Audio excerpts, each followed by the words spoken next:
On Hannity's next. All right, Tucker, thank you. Great show as always. And welcome to Hannity. We are following multiple developing stories tonight. First, two high-profile so-called champions of women and women's rights. Democratic Senator Al Franken, Congressman John Conyers remain in hot water tonight over numerous allegations of sexual misconduct. And you won't believe who all of a sudden is calling for due process under the law in order to defend her embattled colleagues. We'll tell you about that. We'll also expose the phony double standard within the Democratic Party today. Plus, we're continuing our investigation of the investigators that are carrying out the Russian probe. Tonight, we have new damning information about special counsel Robert Mueller and one of his top investigators, Andrew Weissman. Also tonight, for the next 3.5 weeks, Republicans, you are now facing the biggest challenge in a generation. I have an important message to those in the U.S. Senate who have not been fulfilling their promises. Plus, we have good news to report tonight. The economy is booming, and this all despite congressional inaction. The president is building a steady record of accomplishments. That and much more in tonight's breaking news opening monologue. As we speak tonight, the Democratic Party is drowning in a sea of scandals. Senator Al Franken has been forced to issue multiple apologies after now 4 women have come forward to accuse him of sexual misconduct. Now, the allegations include unwanted kissing, groping, and earlier today, Franken apologized yet again, but made it clear he has no plans to step down. Watch this. I know that I've let a lot of people down, people of Minnesota, my colleagues, my staff, my supporters, and everyone who has counted on me to be a champion for women. If you had, asked me 2 weeks ago, would any woman come forward with an allegation like this, I would have said no. And so I cannot speculate. This has been a shock, and it's been extremely humbling. I am embarrassed. I feel ashamed. What I'm going to do is I'm going to start my job. I'm going to go back to work. I'm going to work as hard as I can for the people of Minnesota, and I'm going to start that right now. I'm someone who, hugs people. And I've learned from these stories that in some of these encounters I've crossed a line. Now, Senator Groper is not the only high-profile Democrat now facing sexual harassment allegations. The longest-serving member of Congress, John Conyers, is in hot water after new revelations show that he settled one sexual harassment case out of court, paying a former staffer not out of his own money, but out of congressional office funding. Another congressional aide has also accused the Democratic congressman of verbally abusing her and even said Conyers once held a meeting in his underwear. This weekend, Conyers issued a statement announcing his decision to step down as the ranking member of the House Judiciary Committee, but Conyers said he has no plans of resigning from office, writing in part, quote, "I very much look forward to vindicating myself and my family before the House Committee on Ethics." Of course, there's no shortage of Democrats in Congress that are coming out to defend Franken and Conyers. They're Democrats. All of a sudden, they have discovered, wow, due process and not rushing to judgment is a good thing. Imagine that. Take a look. Should Franken resign? Listen, Al Franken has acknowledged what he did was wrong, and it was wrong. He has also submitted his whole case to the Senate Ethics Committee. I think that was the right thing to do. Do you think Congressman Conyers, you sit with him on Judiciary, should he resign? Well, I think the ethics process should proceed. You know Senator Franken, you've served with him. What do you think should happen to him? Should he resign? That's the question that will have to be determined after the investigation. The House Ethics just this afternoon announced an investigation into John Conyers. He needs to be held accountable for whatever happened. Should he step down? That. So let's wait and see what the House Ethics does. Your colleague, Al Franken, has been accused. Do you think he should resign? I think that is a distraction to be talking about resignation. Do you now think that your colleague Conyers should resign from the House? No, and I don't think the rules are different from anyone else. House Minority Leader Nancy Pelosi is also rushing to defend Conyers. She's saying, oh, no rush to judgment. She's actually calling for due process. Watch this. We are strengthened by due process. Just because someone is accused, and was it one accusation? Is it two? I think there has to be. John Conyers is an icon in our country. He has done a great deal to protect women, violence against women. He got to hide his settlement. He got to, his accusers had to go through all sorts of craziness. So why is he entitled to new due process in this case? No, we are talking about what we have heard. I've asked the Ethics Committee to review that. Yeah. He has said he'd be open. He will cooperate. Do you believe with the any accusers? review. Excuse me? Do you believe John Conyers is accused? I don't know who they are. Do you? They have not really come forward. And that gets to you don't know if you believe the accusations? That's for the Ethics Committee to review. Now, I stand consistent. I say never rush to judgment. I say everybody deserves the presumption of innocence, and I stand by that in this particular case. But it is funny that Congresswoman Pelosi only seems to care about due process, but only when Democrats are involved. During that same interview, Pelosi was asked about a comment she made in 1998. Then host of Meet the Press, Tim Russert, asked her about the investigation into Bill Clinton. This gets rather humorous, but sad. Why the silence when there have been these allegations, serious ones, about President Clinton? Well, I'd like to say that I think that the women of America are speaking out about what they think about this whole situation. And the women of America are just like other Americans in that they value fairness, they value privacy, and do not want to see a person with uncontrolled power, uncontrolled time, unlimited money investigating the President of the United States. With inconsistent statements like this, can you really trust the Democratic Party to be the champion for women?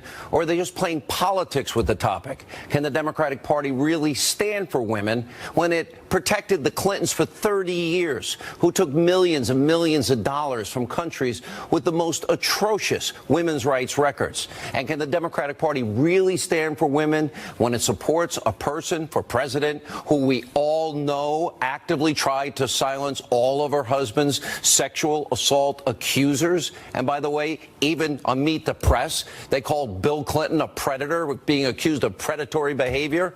The answers to us are pretty simple.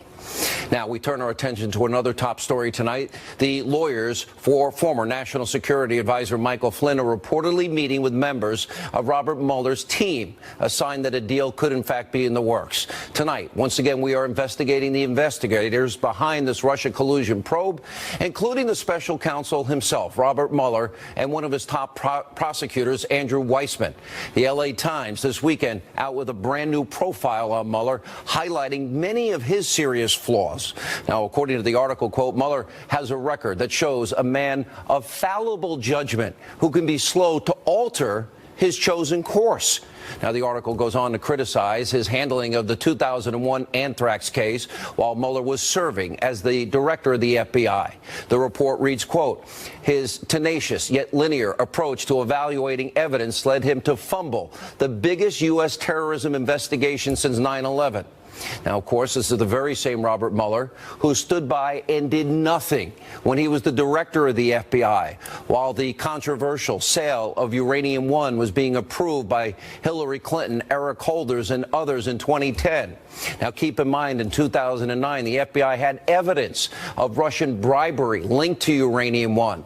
Remember, a confidential informant provided further evidence of a potentially illicit deal. This was 18 months before, where 20% of America's uranium was at stake here, all while the United States faces a uranium shortage.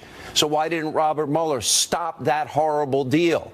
Now some are questioning the motives behind who Mueller chose to staff the Russia investigation. Later tonight, you're going to meet a woman named Sidney Powell. She worked at the DOJ for a decade. She believes that one of Mueller's top investigators, Andrew Weissmann, has a documented history of using strong-arm tactics to seek convictions, unethical behavior. Our own colleague, Greg Jarrett, will also join us tonight. He did digging into Weissman's past. He came to the same conclusion. Remember back during the Enron accounting scandal, Weissman, well, he was a hard-charging prosecutor on the task force that brought a controversial obstruction of justice case against the accounting firm, Arthur Andersen.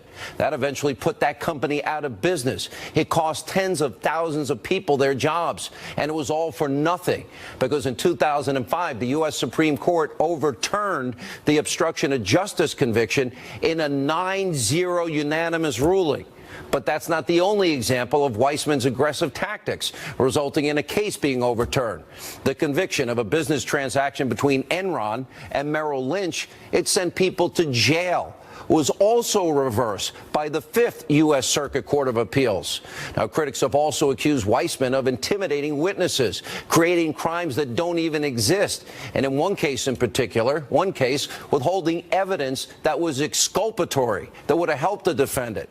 And just like Mueller, Weissman is also tied to this corrupt Uranium One deal and the ensuing cover-up.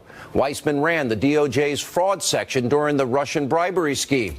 And Greg Jarrett noticed that his name, his signature, are on the bottom of the plea agreement that was signed by the Russian businessman involved in that case. So why in God's name would Mueller appoint Weissman, with being this record of being overturned, to be involved in the Russia investigation? If we're going to be entirely honest, the entire Russia collusion investigation may never even have taken place if not for the complete hysteria on the left from the moment Donald Trump defeated Hillary on November 8th of 2016. Over the weekend, the president tweeted, quote, "Since the first day I took office, all you hear is the phony Democratic excuse for losing the election. Russia, Russia, Russia. Despite this, I have the economy booming and have possibly done more than any 10-month president. Make America great again." Now, the president is right to push these significant economic triumphs that have now taken place in the last 10 months. We're going to get to more of that good news in a minute. But first, I want to offer a sincere message to lawmakers in Washington.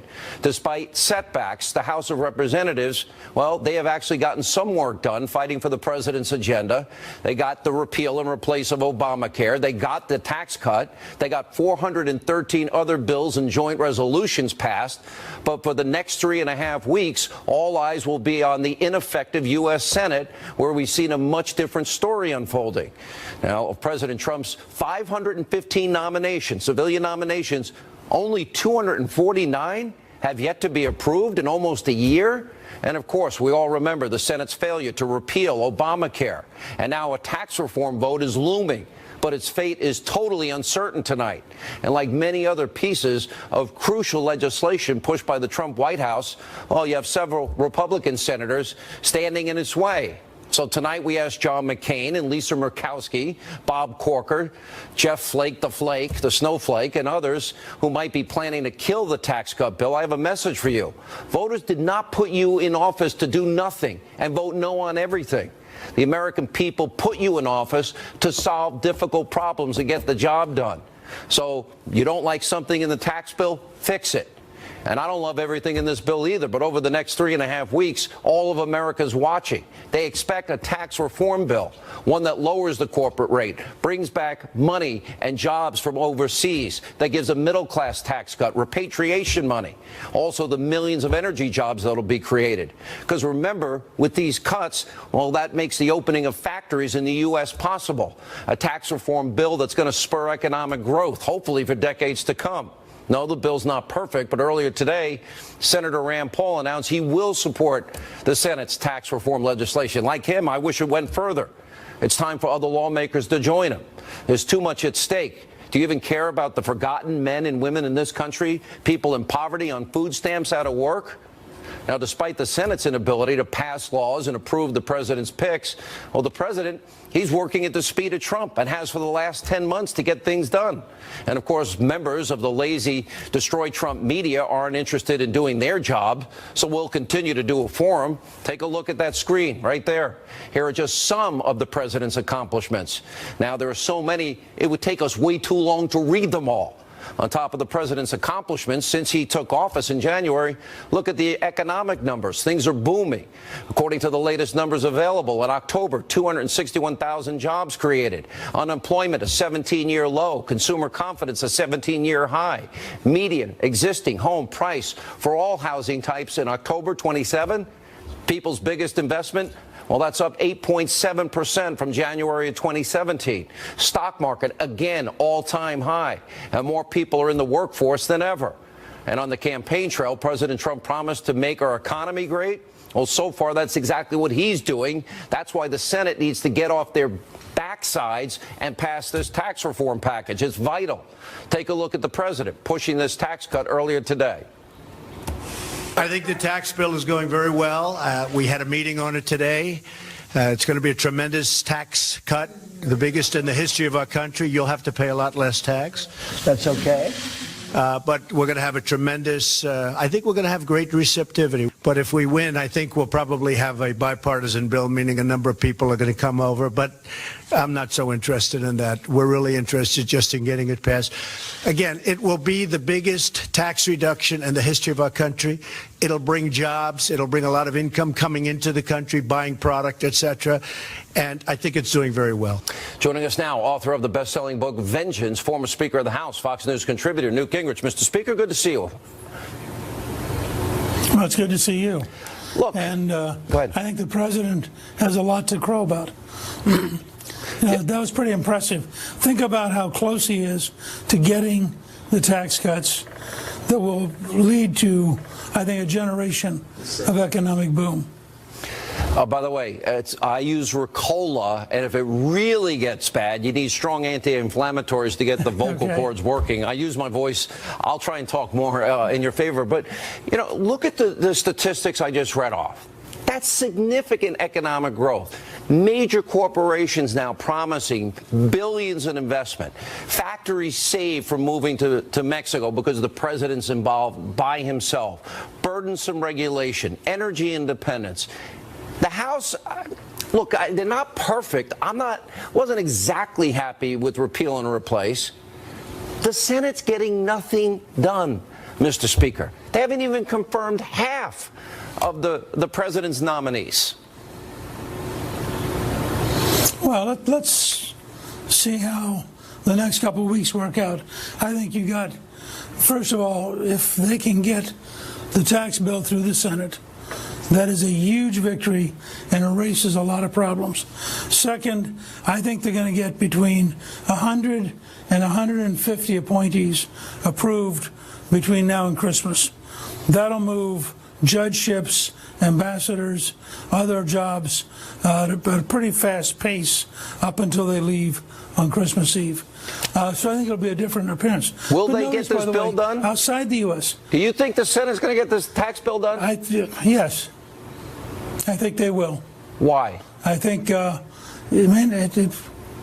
because unlike to have more money, or do you want the government to have more money? There aren't many Republicans in the end who are going to come down for the government having more money. And I think Rand Paul today had a very fine article explaining why he was for the bill and why he hoped others would join him in being for the bill. And I hope you're going to see, I know, for example, that Ron Johnson has been very worried about the small business tax cuts. Well, I think that's been largely fixed, and I think that the National Federation of Independent Businesses and other folks who are for the Job Creators Network have all come out and said this is a very good first step for small business. It helps probably 95% of the small businesses in the United States. So there are a series of those things coming down the road that make me feel pretty optimistic. Yeah. By the way, I've had your same throat issues. People think it really hurts to talk. It doesn't, right? I mean, we're not going to torture you. It just is what it is.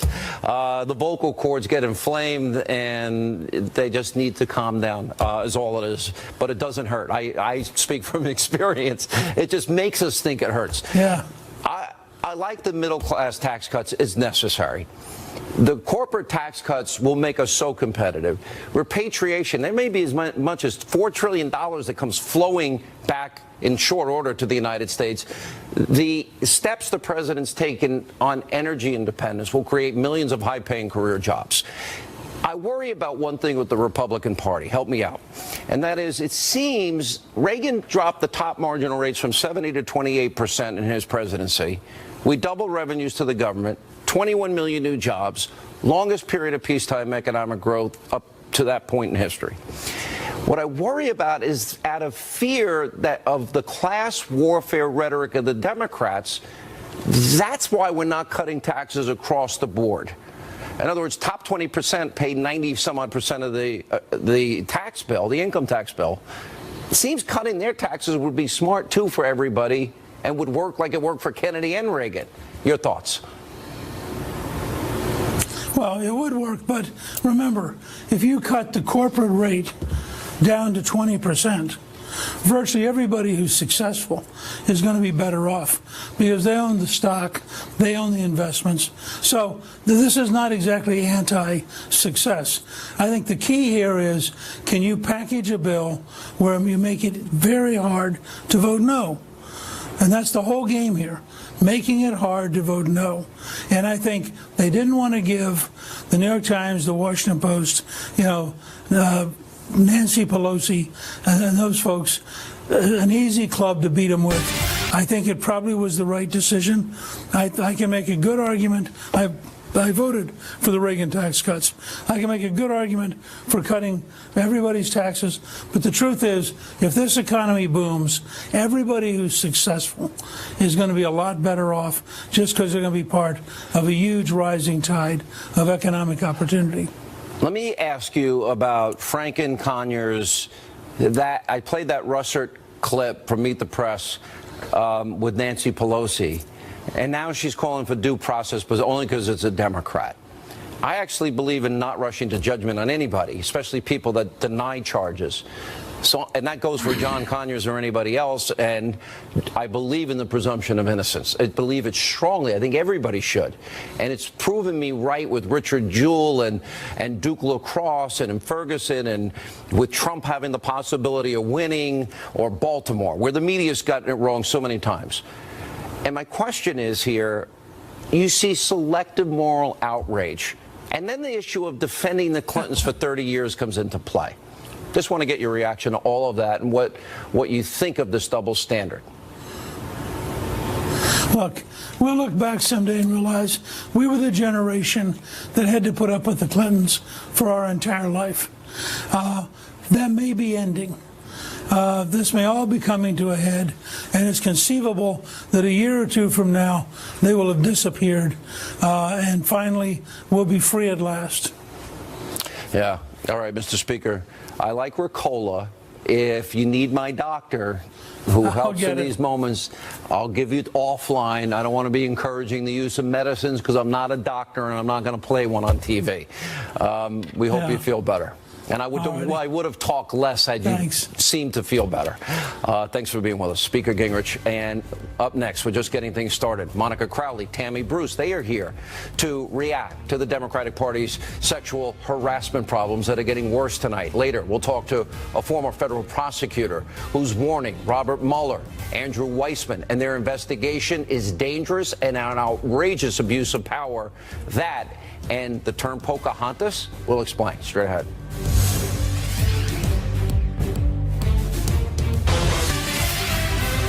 You said there's now a zero tolerance. Yes. John Conyers, what does that mean for him right now? Let's say in or out? We are strengthened by due process.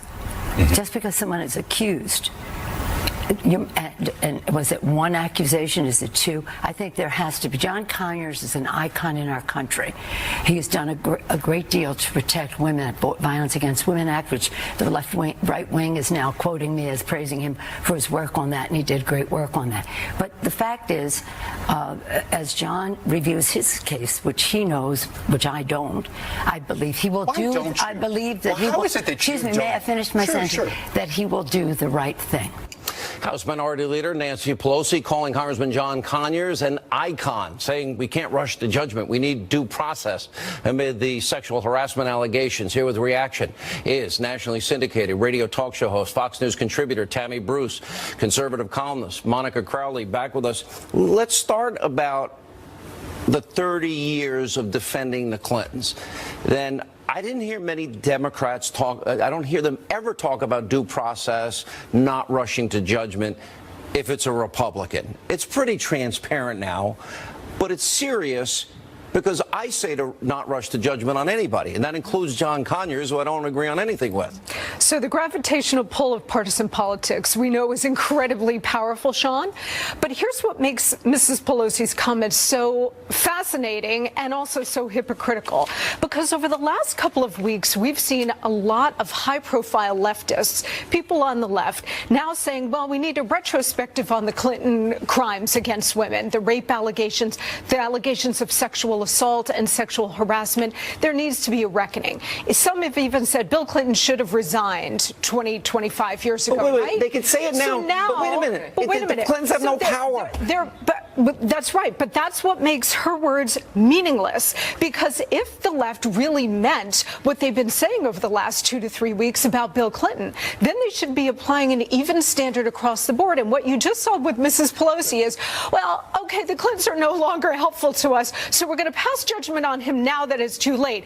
But John Conyers, a civil rights icon, no, he needs to stay, and Al Franken needs to stay. Let me add something here. This is why I split with Now, was during the Bill Clinton situation. By the way, what you mean National Organization for Women? You were the president in LA chapter. I was indeed. Yeah. And when I saw, this was where it was clear that it was a fraud. Susan Sarandon's even come out, I think in the last 2 days, saying this entire movement's been a fraud. And my first book, in 2001, saying that the racism, sexism, and homophobia lives on the left. Everything they're doing is fake. And it's like domestic violence. They say they're your champion, they're going to protect you, while they victimize you day after day. It is finally now becoming clear how much of a fraud this dynamic has been, how many lives they've ruined, and what they're saying when she says John Conyers is an icon. What they're saying is we're willing to have individual women's lives destroyed by these men in the name of the collective.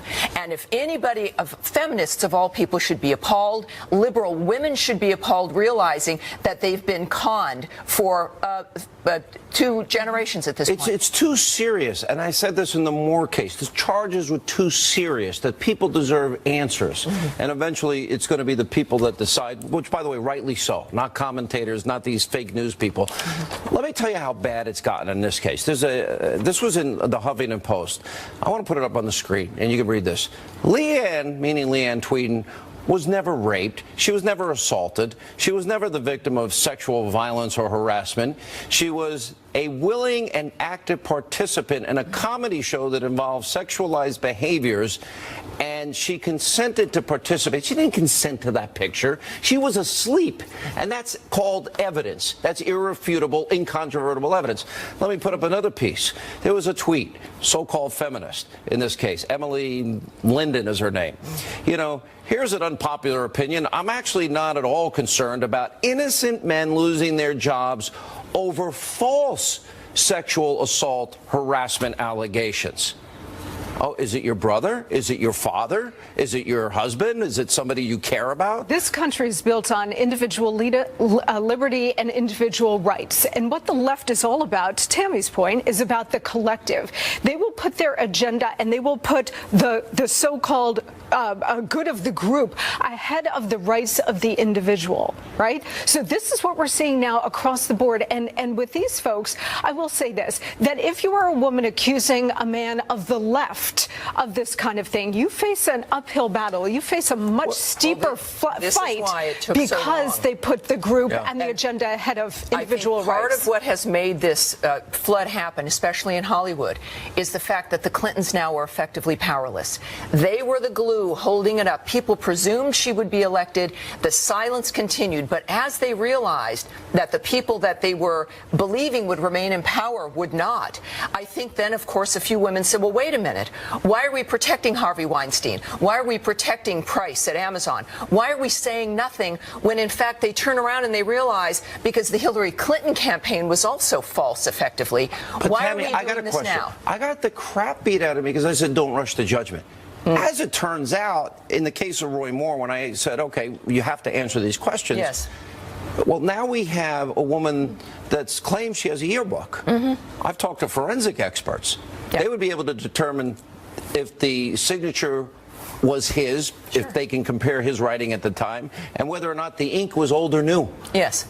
So why isn't nobody's doing the forensic here, which would answer one very significant charge? Yeah, and look, I think we do have to look more cautiously at accusations that clearly have a goal or a benefit attached to them, like accusations made just prior to an election by individuals. Or Clarence Thomas. No, you know, and not that I think that some of those accusers are very credible and others perhaps are not. But the fact of the matter is, the people of Alabama will make their decision. What I object to is Mitch McConnell telling him then to leave the race when he has been strangely silent, hasn't he, over the Conyers issue, the Al Franken issue, where suddenly are all these champions on the right? Because they're all when it scared comes to death, Tammy. Well, but it also does not help their goal and their agenda. Right, but they're That's all the issue scared to for them. death because God knows what's in anybody's closet here. I think when we talk about the hypocrisy of the left, right, we need to keep one thing in mind, Sean, and this is something you talk about on this program every night. The left is at war in this country, right? They're at war against the Constitution, against free market capitalism, against our very value system.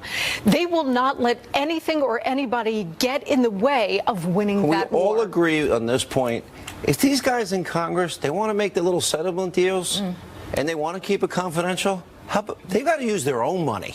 They can't use taxpayer money. But this is also, though, about the transparency. And I think that at the same time, you've got a bubble in Washington that exempts themselves from the world as a whole, whether it's Obamacare or sexual harassment. That is what has to crumble. Thank you both. Good to see you both. You bet. Appreciate Thank it. you. Up next, Thanks, we'll continue to investigate the investigators, things you won't hear anywhere else, I promise you, on television. You're going to hear tonight from a former federal prosecutor. She's saying Mueller's investigation is outrageous, an abuse of power, unethical behavior. She'll explain along with Greg Jarrett straight ahead and Sebastian Gorka. And welcome back to Hannity. We continue to investigate the investigators. Now, my next guest worked for the DOJ for over a decade, says Robert Mueller's investigation is an outrageous abuse of power. Now, she is the author of License to Lie, Exposing Corruption in the Department of Justice. Former federal prosecutor Sidney Powell joins us, as well as Fox News legal analyst Greg Jarrett. So the LA Times, Sidney, had this piece. It was brutal to Robert Mueller. Andrew Weissman has the single worst record when you look at Merrill Lynch, Enron, Arthur Andersen. Tens of thousands of people lost their job. A 9-0 Supreme Court reversal of what he did. And the Fifth Circuit Court of Appeals, same thing, a reversal. Innocent people went to jail because he wouldn't allow bail, and they ended up again being exonerated. Also withholding exculpatory evidence in a case. Why would Mueller ever pick somebody with such an atrocious track record if he didn't have an agenda to be kind here, overly aggressive and abuse the power of that office? You are putting it very politely, Sean. Andrew Weissman is the poster boy for prosecutorial misconduct. He was the driving force behind the indictment of Arthur Andersen, which, as you mentioned, within a week of being unsealed, eradicated a company, a venerable company, and 85,000 jobs worldwide with the stroke of the pen on the indictment itself.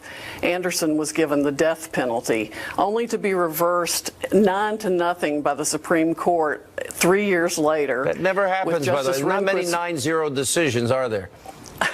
No, there are not. And Justice Rehnquist wrote for the court, it was shocking how little criminal culpability the jury instructions required. Mr. Weissman had obtained the conviction by eradicating criminal intent from the jury instructions and persuading the judge to give instructions that simply were devoid of that crucial element. You write, Greg Jarrett, that Weissman is a notorious lawyer, known for abusive tactics and for weaponizing the law in a ruthless and often unprincipled quest to convict. Innocent people have been victimized by him. His biggest cases, as we've been talking about, reversed. Yeah, I mean, I think about all the people, tens of thousands of people who lost their jobs because of that man right there over absolutely nothing. And the Merrill Lynch employees who were incarcerated, some of them in solitary confinement before the Fifth Circuit released them. Yes, for nothing. I mean, this is a man who has been accused of threatening witnesses and hiding exculpatory evidence. It is unconscionable. It is unethical. How does he even have the ability to practice law? Because there is a syndicate going on within the Department of Justice. Let's call it a cartel, the equivalent of the mob. It's composed of that man, Andrew Weissman, Robert Mueller, James Comey, who has now lost his job, and Rod Rosenstein, who's the Deputy Attorney General. And the fact that all four of them are involved in the Trump-Russia investigation, it should be a cause for concern for every American. They have little credibility because their integrity has been compromised. Nobody, Sidney, seems to know the power of a prosecutor before a grand jury. We know you can indict a ham sandwich. Why did Mueller pick this team? Obviously, he picked partisan Democrats. We've highlighted that. But picking a guy that is usually ruthless, unprincipled, perhaps even unethical tactics? Why would Mueller do that if he didn't have an agenda here and knowing this guy's background? Because Weissman is the perfect tool for Mr. Mueller to do exactly what he wants to do. Weissman has a very long history of this, and he and Mueller go way back. They've been working together for at least 20 years. Rosenstein worked for Mueller back in 1990 through 93. Comey has worked with Mueller. They are part of what I call a corrupt cabal of former prosecutors and now current prosecutors again, who are willing to do whatever it takes to achieve whatever they want to achieve. And they define that themselves, not by the facts, but by whatever their goal is. And the willing tactics to they win use, at any cost. Well, we'll give you a get-out-of-jail-free card. Just tell us what we want. That doesn't necessarily even have to be true. You're going to tell us this, and that, or you're going to be indicted. Let me go to you. You make the connection between Rosenstein and Comey and Mueller and Weissman. This deal like best BFFs. They are. All of them. You know, as I say, it's sort of an illegal syndicate that's acting under the guise of the law. How can this happen in the United States of America, Greg? This is not a banana republic here.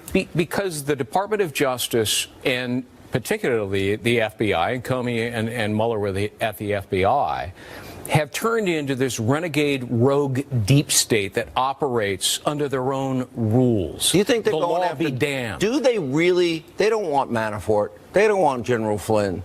They want Trump. Yes, and what I worry about are ruthless prosecutors who suborn perjury. What they do is they make promises and threats to defendants. You're going to spend 10 years behind bars unless you sign this statement, and the witness says, but that's a lie, and the prosecutor doesn't seem to care. Or I'm going to go after your son. It's extortion. It's bribery. When they do it, it's legal. When you and I do it, it's illegal. It's got to stop. Sidney, last word. Do you agree with all that? I do agree with that. He indicted Andrew Fastow's wife. That facilitated Fastow's cooperation. He put young Enron treasurer Ben Glisson in solitary confinement until he was ready to cooperate. He will do anything to get people to say what he wants them to say, and then he'll prove a case with hearsay. That's why there are always conspiracy charges. And we're not seeing mission creep here, Sean. We're seeing creeps on a mission to destabilize and destroy this president. I have 2 copies of your book coming, thanks to my friend Greg Jarrett. We will read it in full. We will continue to do this investigation. It's scary what they're describing. When we come back, the president calls Senator Elizabeth Warren Pocahontas today. The left irate We're going to explain why the liberal senator is the one who exploited minority status. And we'll get reactions. Sebastian Gorka's next. And later we got the biggest example of fake news. Liberal Joe and Mika. You don't want to miss it. You'll laugh. Straight ahead.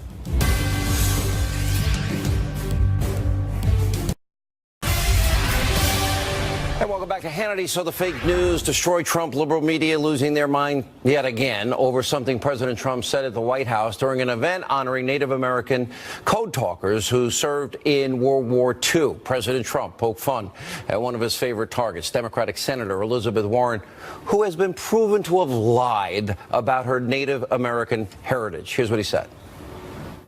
You were here long before any of us were here. Although we have a representative in Congress who they say was here a long time ago. They call her Pocahontas. But you know what? I like you because you are special. Now, of course, the liberal media is jumping all over the use of the word and the name Pocahontas, which he has called Warren repeatedly. But shouldn't they be more focused on going after Warren, who's exploited her fake Native American heritage for her own personal gain? Here with reaction, former Deputy Assistant to the President, Fox News National Security Strategist, Sebastian Gorka. Dr. Gorka, Warren is now saying Trump called me a racial slur, will not shut me up.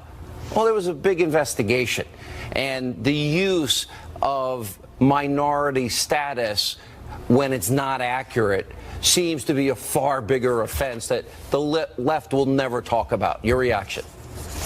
It's a continuation of everything you've covered so far in your show.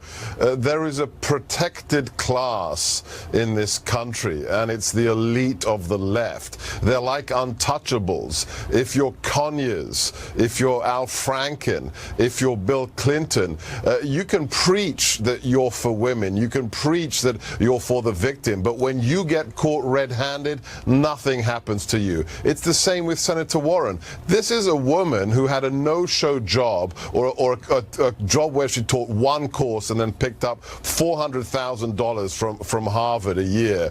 And then she's let's use the correct phrase, Sean, she's using cultural appropriation. She's using the Native American heritage to get that job.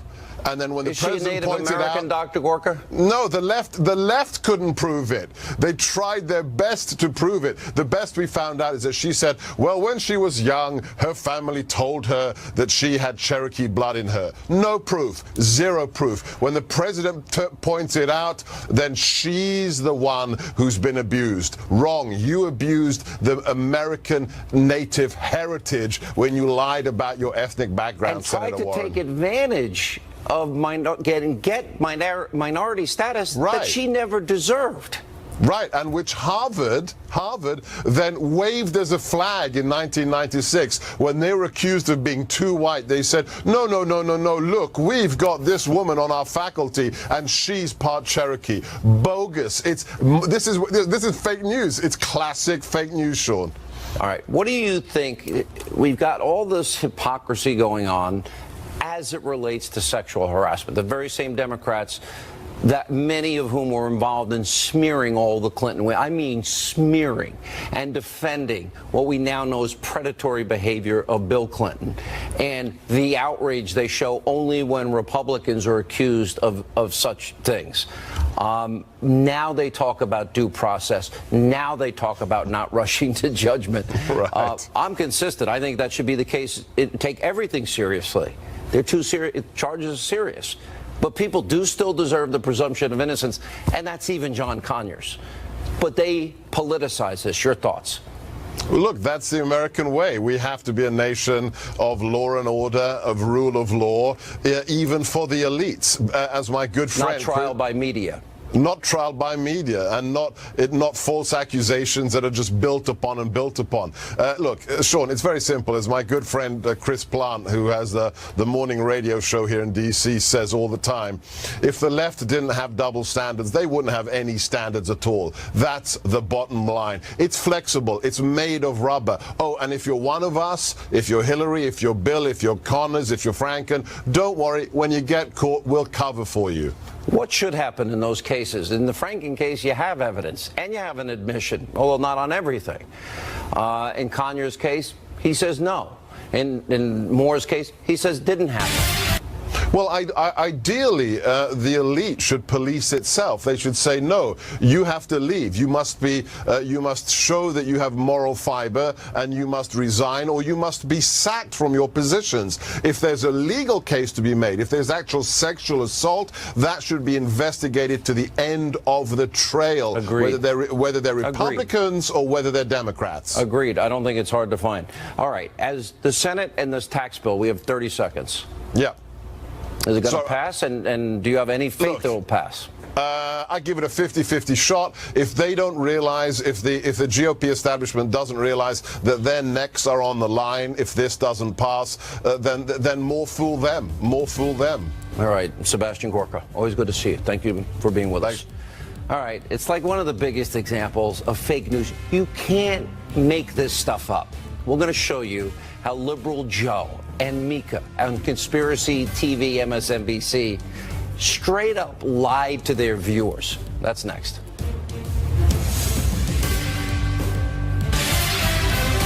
All right, before we go tonight, I just had to share with you the biggest example of fake news yet. Liberal Joe and Mika and MSNBC actually caught red-handed just lying to their viewers. They pretended that their show on Friday, which was actually taped on Wednesday, was live as the day after Thanksgiving. Watch this fake news. Whoa! Wow. That was a great Thanksgiving. It's Friday, November 24th. Game? Hope everyone had a great Thanksgiving. How was your Thanksgiving? Happy Turkey Day. Willie, how was your Thanksgiving? I've still got the belt unbuckled. I'm telling you. The game. I'm not comfortable. There was a fist fight at my dinner table. It was incredible. My God. Yeah. Good to have you all on board on this day after Thanksgiving. I'm stuffed. I always cook the turkey with the guts in it. Joe didn't notice. I know. I ate the bag and it's like in one bite. Was it BPA free? It was. I don't know what, and it was still a little frozen, but that's okay. Well, you know what? No, the game last night will make up for it. That last. I'm stuffed. The game last night. Oh, you can't make this up. This also got the attention of some of their viewers who took to Twitter and slammed the tube for this sleazy deception. Look, sometimes you do tape shows. I have a message to Joe and Mika. Well, not really. This is why nobody trusts you, and very few people watch you. You know, can you just kind of try a little bit? They're so insane over there at this point. Everything Trump makes them bubble and fizz like Alka-Seltzer in water. And it doesn't matter how many times they're wrong. Now they just oh, I am so stuffed. Oh, but the game saved Thanksgiving. Thank God the game was great. Yeah, the game that wasn't played and the turkey that wasn't eaten. You can't make it up. All right, that's all the time we have left this evening. As always, thank you for being with us. Set your DVR, never miss an episode. We will always be fair and balanced. We're not the Destroy Trump media. Let not your heart be troubled. Laura Ingraham, did you see my Twitter frying that turkey? And I mentioned you. You know something? I was very proud of you for frying that turkey, and I appreciated the fact that you acknowledged I was a doubting Laura. I didn't know that you were so handy around the kitchen.